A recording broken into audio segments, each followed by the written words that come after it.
government to ensure that we are able to carry along every single community with us as we move forward. The cultural center, which I also personally feel is something that is important. I have always stressed that without culture, without tradition, without the different dances,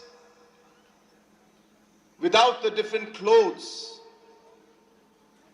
we are nobody. We are just like anybody else. It is our culture that gives us the identity that we have today as Khasis, as Garos, as Rabas, Koch, Hajong, or Karbis. And therefore, I've been supporting our Rabha brothers and sisters. Hajong, Koch, even the Man Association has approached me.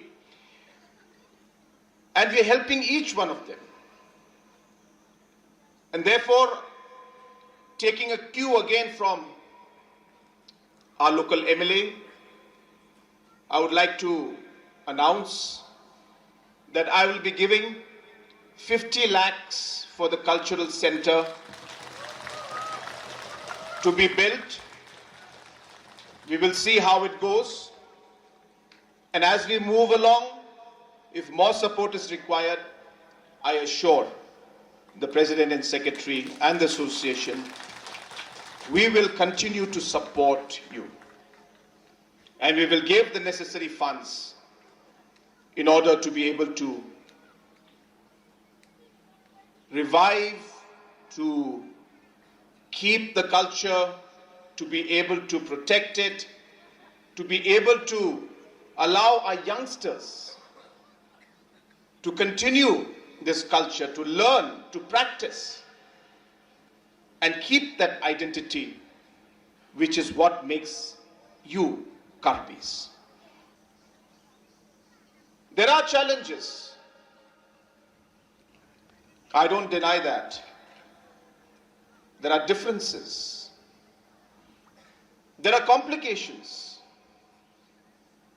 which have been there for many, many decades. Very difficult to resolve some of them.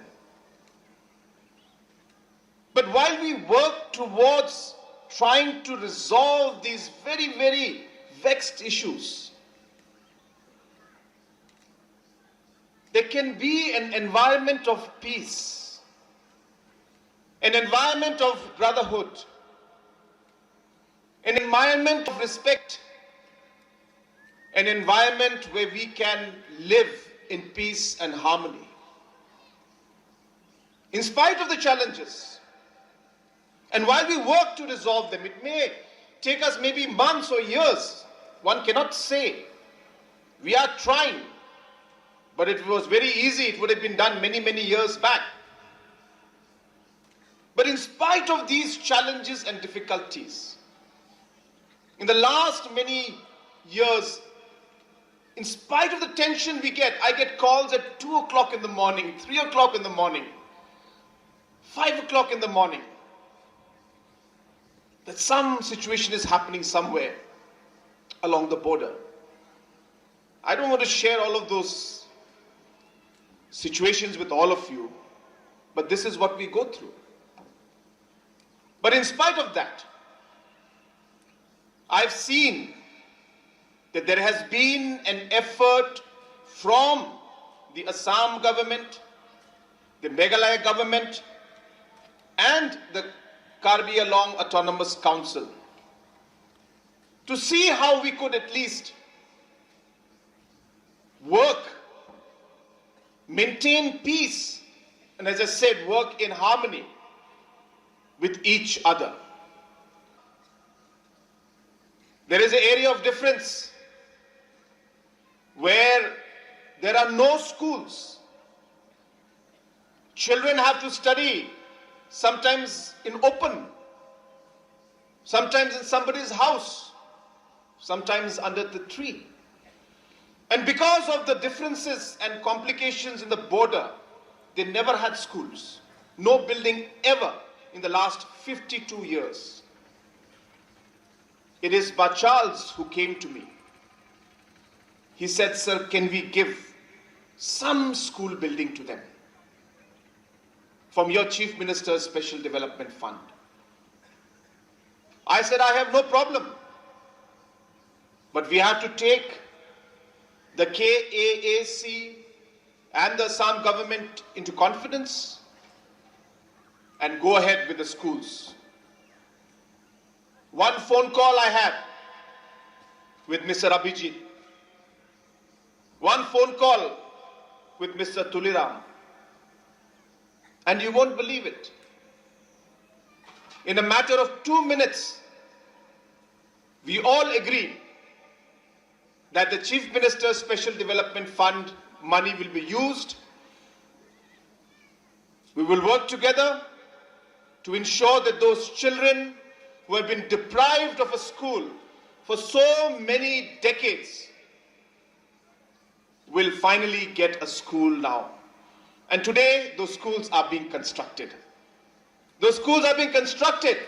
And like that, many areas where 5 years back, 10 years back, nobody could imagine the governments would work together,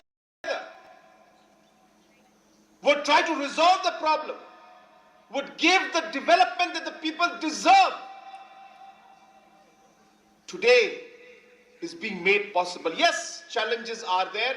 Yes, challenges will be there. And my message to our CEM, and of course to the CM of Assam, is that the way we have been able to move forward today, not saying that things are perfect, but I can say that things are moving forward in the right direction. Let us continue. Let us continue to be committed to our people. Let us continue to understand the pain that people go through. And we can be instrumental in bringing down those tensions and issues to a very large extent while we work towards resolving the border issue. And our commitment is there. Border issue is not a simple issue to resolve, please understand. And it's a political challenge also, apart from being a technical challenge. And therefore, many governments in the past may not have tried to go into it too much, but we feel it's our responsibility to do so. And I once again take this opportunity to thank especially CEM, Mr. Tuliram, Mr. Abhijit, and the Assam Chief Minister for working in a positive way to find solutions. Regarding the different issues that have been mentioned by our General Secretary of the Meghalaya Indigenous Scheduled Tribe Forum, yes, I'm aware.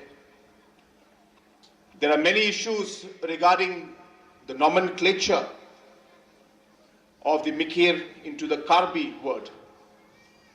Again, a challenge that has to be taken up all the way at the top level. Process has started, but it is very complicated and we are moving in that aspect. So I will give you a date or a time that this is the time frame we're looking at, because it's many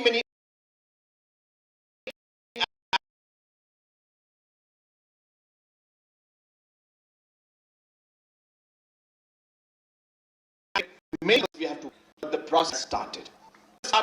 We reached over the Commissioner Secretary heads working group.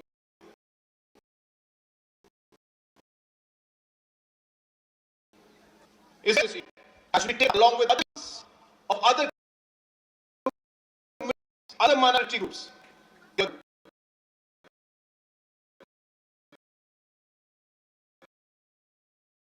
government. We will work in a committed manner to find ways and means on how we're able to take this issue forward and hopefully find a positive solution to those issues.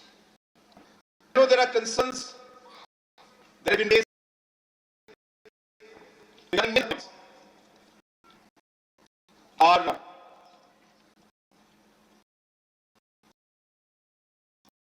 concerns regarding different issues, whether it's meant of the Constitution and bill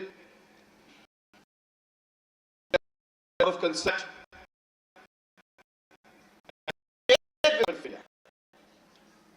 that indeed since the number of farmers large, the government's in a position to look at it and figure out if there is a need to be able to include members from unrepresentative tribes, and therefore they are not closed. Let me be very clear. The proposal of 4 nominated members, and the government will have to have these members that are there. So therefore, not mandatory, but it's not closed. The option is there, and then governments, whichever governments will be there, will be in a position with 4 nominated members to be able to push this issue forward. Regarding the languages, we are very concerned about this. I have been advocating for introduction of at least Garo and Khas language to all our students throughout the state.